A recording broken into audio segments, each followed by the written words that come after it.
Black Construction Corporation was awarded a $78 million contract on Friday, the Pacific Daily News reported.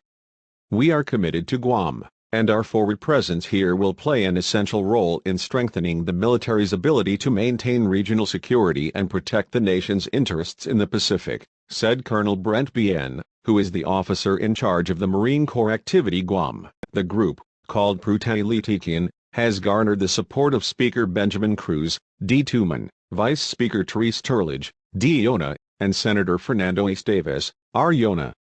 No amount of money can compensate for the permanent destruction, loss of access and other adverse impacts to Guam's historic sites, 187 acres of limestone forests, endangered species and fishing areas that are part of this particular live fire training range project, Turlage said. The Department of Defense has not kept its promises to avoid these adverse impacts to Guam and in fact continues to expand its control over lands. Turlage is calling on Governor Eddie Calvo to make time to meet with federal authorities to find ways to prevent the potential impacts of the firing range complex. The group also is working on scheduling a face-to-face meeting with military officials, Perez said. Work is expected to be completed by November 2020. But a groundbreaking date has not been scheduled. Army commander in Europe charged Thursday that Russia used Syria as a live-fire training exercise to boost President Vladimir Putin's claims that his military is now superior to that of the U.S. Army Lieutenant General Ben Hodges, the outspoken commander of U.S. Army Europe, made the charges as Putin met with his defense chiefs in Moscow and later boasted, "We can say with certainty we are stronger now than any potential aggressor, anyone." In a BBC interview, Hodges, who has been central to the buildup of U.S. and NATO forces in Europe against Russia, said that, "What we see in Syria, of course, is a demonstration of capabilities by the Russian military with no regard for the civilian casualties and the suffering inflicted. The Russians in their support of the regime of Syrian President Bashar al-Assad were using weapons demonstrating, practicing if you will. It's a live-fire opportunity to experiment and train with all of its weapons systems.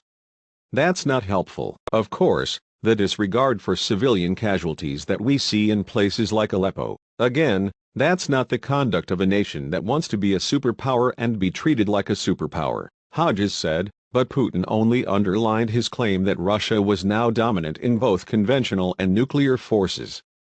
Hodges also suggested strongly that Russia was behind the continuing efforts to penetrate his command's cyber defenses. "Our systems are under attack from cyber, all sorts of different sources," he said. When asked if Russia was the source, Hodges said again all sorts of different source. In a year-end report on the state of Russia's military, Putin said that the proven effectiveness of Russian weapons in Syria would boost their sales to other nations.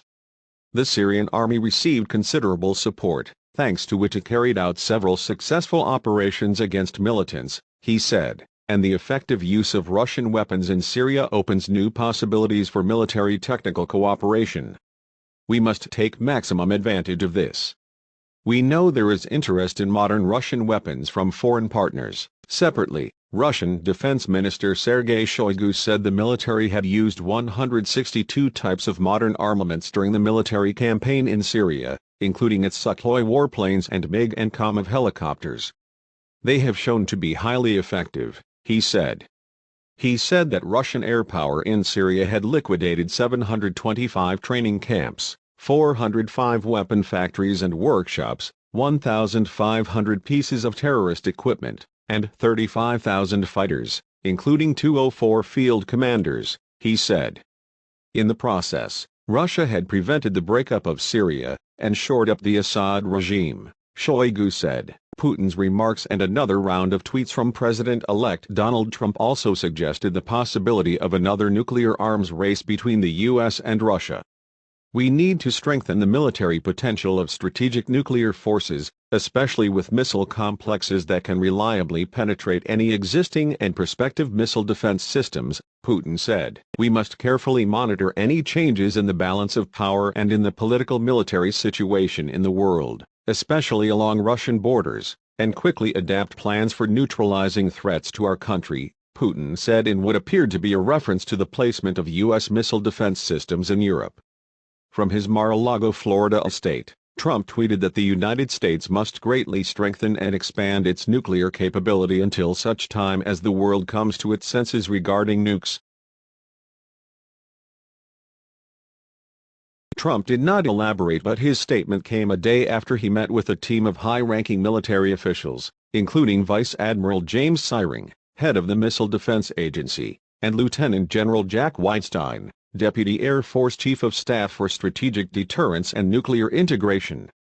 The Pentagon has already planned for a major overhaul of the nation's nuclear triad, including the new B-21 Raider long-range bomber, new ballistic missile submarines and replacements for the aging Minuteman II intercontinental ballistic missiles. At the State Department, spokesman John Kirby said he could not comment on Trump's call to expand the U.S. nuclear arsenal that's for him and his team, but added that the Obama administration had stressed reducing our stockpile and launchers through the New START treaty. However, nobody's walking away from the fact that we need a credible deterrent through appropriate modernization, he said. Kirby also said that the State Department would not dispute Syria's claim that Aleppo was now completely in the control of Assad's forces. They're also responsible for the devastation and the carnage in Aleppo, and the plight of the refugees was caused almost solely by the regime and their backers in Moscow and Tehran. It wasn't the opposition who bombed hospitals and schools and first responders as they rushed to the scene. What happened in Aleppo is not going to bring this war to an end. It's going to go on. Just this month we had a successful live-fire mission. It was an F-15E that targeted a moving T-72 tank surrogate.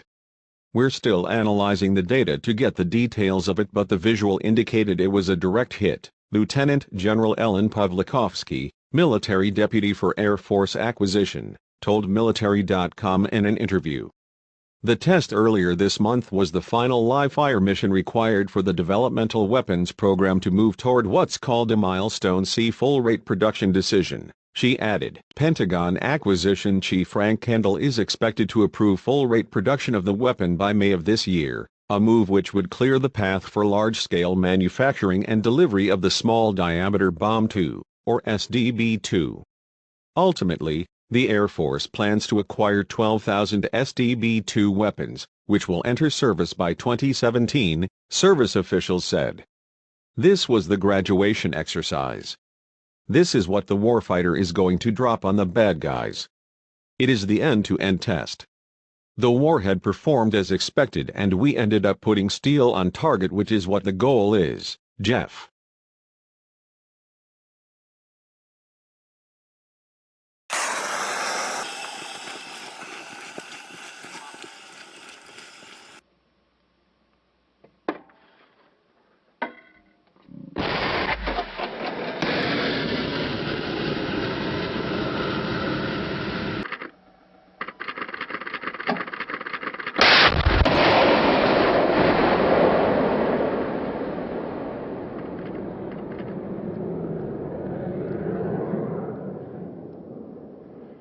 White explained that the model tank was moving at tactically relevant battle speeds when it was destroyed by the SDB-2 during the live-fire test. Just because you hit a target, that does not mean you achieved the right kill metrics. That is what the Air Force is doing right now, analyzing the target to make sure the target destruction was at the right level for the test, White added. Depending upon the test outcome, there can be catastrophic kill tests or mobility kills designed only to stop a target from moving, he explained. Each test has its own metrics, White said. The SDB-2 is a new airdropped bomb that can pinpoint targets from long distances, destroy stationary or moving targets and change course in flight using a two-way data link, Raytheon and Air Force officials said. The Small-Diameter Bomb 2 represents a technological departure from previously fielded precision-guided air-dropped weapons because of its ability to track and hit moving targets from long D. Most of the testing of the SBD-2 thus far has been on an Air Force F-15 Eagle fighter jet, however the weapon has also been fitted and tested on the F-35 Joint Strike Fighter. Engineers are also working on plans to integrate the bomb onto the F-A-18EF Super Hornet and F-16 as well, Raytheon officials said.